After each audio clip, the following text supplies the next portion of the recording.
जहां छत्तीसगढ़ सरकार का आर्थिक सर्वेक्षण पेश किया जा रहा है। मंत्री अमरजीत भगत ने आर्थिक सर्वेक्षण प्रस्तुत किया।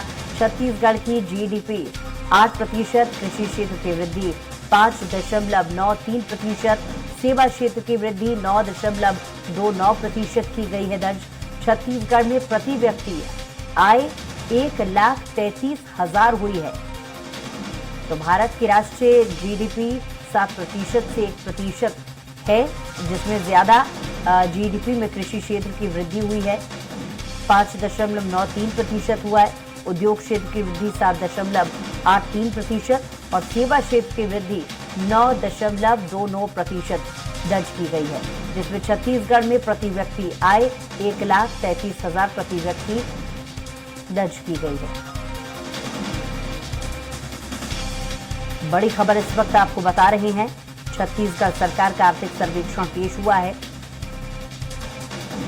और दिलीप साहू ज्यादा जानकारी के साथ हमारे संवाददाता जुड़ गए हैं। जी दिलीप, आर्थिक सर्वेक्षण को लेकर के काफी समय से इंतजार था और आज इसे पेश किया गया विधानसभा में, क्या कुछ अपडेट इससे जुड़े आपके पास? हाँ जी बूसरा, बता दें कि आज छत्तीसगढ़ सरकार ने सरकार की ओर से विधानसभा के पटल पर आर्थिक सर्वेक्षण रखा गया और आर्थिक सर्वेक्षण में जिस तरह की जो तमाम बातें सामने आई हैं उसमें यह है कि जो कुल ग्रोथ विकास दर है वो देश की तुलना में छत्तीसगढ़ की विकास दर को ज़्यादा बताया गया है, जिसमें खास करके 2022-23 का जो आर्थिक सर्वेक्षण प्रस्तुत किए गए उसमें देश का कुल सकल जीडीपी जो विकास दर है वो 8% बताया गया है। वहीं देश की अभी विकास दर लगभग 7% है। इसी तरह सभी क्षेत्रों में विकास दर को अधिक दिखाया गया है देश की तुलना में, जिसमें खास करके बात करें कृषि क्षेत्र की बात करें तो इसमें छत्तीसगढ़ का जो विकास दर है वो 5.93% है। वहीं देश की विकास दर की बात करें, भारत की विकास दर, तो 3.4% है। अखिल भारतीय स्तर पर जो वृद्धि हो रही है उसकी तुलना में छत्तीसगढ़ की वृद्धि ज़्यादा बताई गई है। इसी तरह औद्योगिक क्षेत्र की बात करें उसमें 7.83% है छत्तीसगढ़ का विकास। वहीं देश की बात करें तो 4.11% है। इसी तरह सेवा क्षेत्र में भी 9.21% ग्रोथ हुआ है, जबकि देश में 9.14% है। इसके अलावा जो प्रमुख रूप से जो बातें आई हैं जिसमें जीएसडीपी की भी बातें हैं, उसमें भी छत्तीसगढ़ की जो विकास दर है, तब चाहे कृषि क्षेत्र की बात करें, औद्योगिक क्षेत्र की बात करें या फिर सेवा के क्षेत्र की बात करें, तीनों क्षेत्रों में छत्तीसगढ़ की जो जीएसडीपी है वो देश की तुलना में अधिक बताया गया है। वहीं जो प्रति व्यक्ति आय की बात करें उसमें खास करके छत्तीसगढ़ में इस बार 10.93% की वृद्धि दर्शाई गई है। अब देश की जो छत्तीसगढ़ में प्रति व्यक्ति आय है वो बढ़कर 1,33,898 रुपये हो गए हैं। वहीं देश की बात करें तो देश में हालांकि जो प्रति व्यक्ति आय है उसमें खासी बढ़ोतरी दिख रही छत्तीसगढ़ की तुलना में। देश की बात करें तो 13.7% है, जो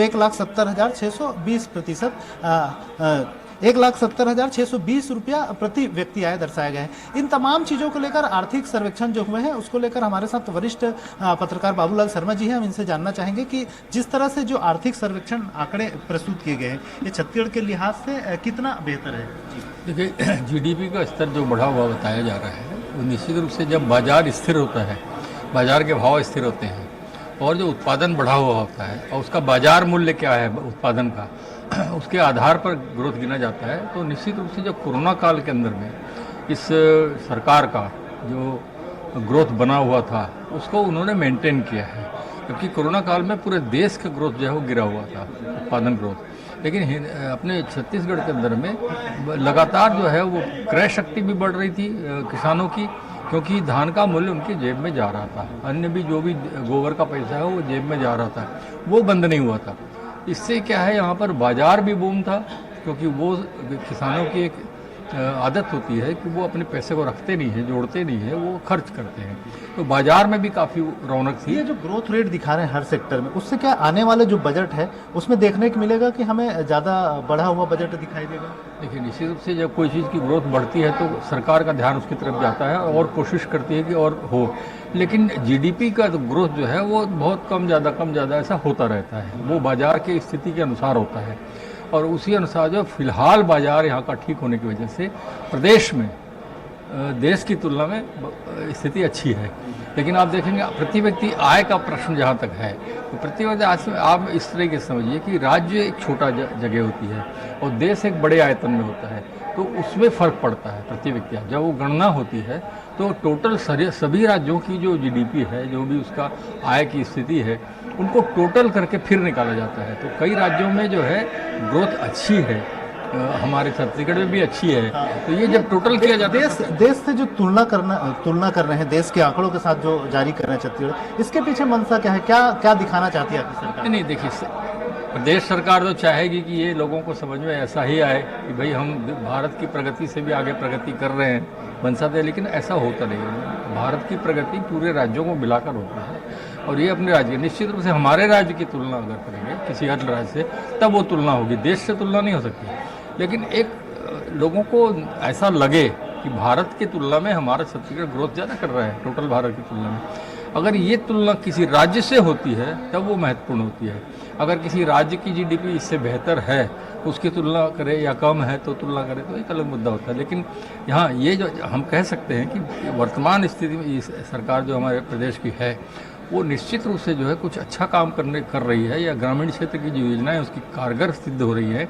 गोबर योजना है, राजीव गांधी न्याय योजना है, अन्य बहुत सारी योजनाएं, जो मैं कितना गिनाऊंगा आपको समय बेकार जाएगा, वो सारी योजनाएं जो गांव के लोगों को, गरीबों को, किसानों के पेट को भर। जी बिल्कुल, जिस तरह से बाबूलाल शर्मा जी ने जो बताया कि ये जो ग्रोथ रेट है उसके पीछे कहीं ना कहीं सरकार की जितनी योजनाएं हैं, ग्रामीण क्षेत्रों को लेकर जिस तरह से सरकार लगातार काम कर रही है, ग्रामीण अर्थव्यवस्था को मजबूत करने के लिए जिस तरह से योजनाएं लाई है, खास करके गोधन न्याय योजना की बात करें, राजीव गांधी किसान न्याय योजना हो, या राजीव गांधी भूमिहीन कृषक योजना हो, या अन्य जो जितनी योजनाएं हैं, वो कहीं ना कहीं जो राज्य की जो ग्रोथ है, विकास दर है, उसको बढ़ाने में एक कारगर कदम रहा है। इसलिए ये जो आंकड़े आए हैं, आर्थिक सर्वेक्षण के आंकड़े, कहीं ना कहीं देश की तुलना में छत्तीसगढ़ में हर क्षेत्र में, चाहे कृषि की बात करें, उद्योग की बात करें, या फिर सेवा क्षेत्र की बात करें, सभी क्षेत्रों में जो बढ़ोतरी दिख रही है, इसके पीछे की वजह यह है कि सरकार की जो तमाम योजनाएं हैं वो इन ग्रोथ के लिए जिम्मेदार है, और एक बड़ी वजह है। जी दूसरा, चलिए दिलीप, बहुत शुक्रिया तमाम जानकारी के लिए।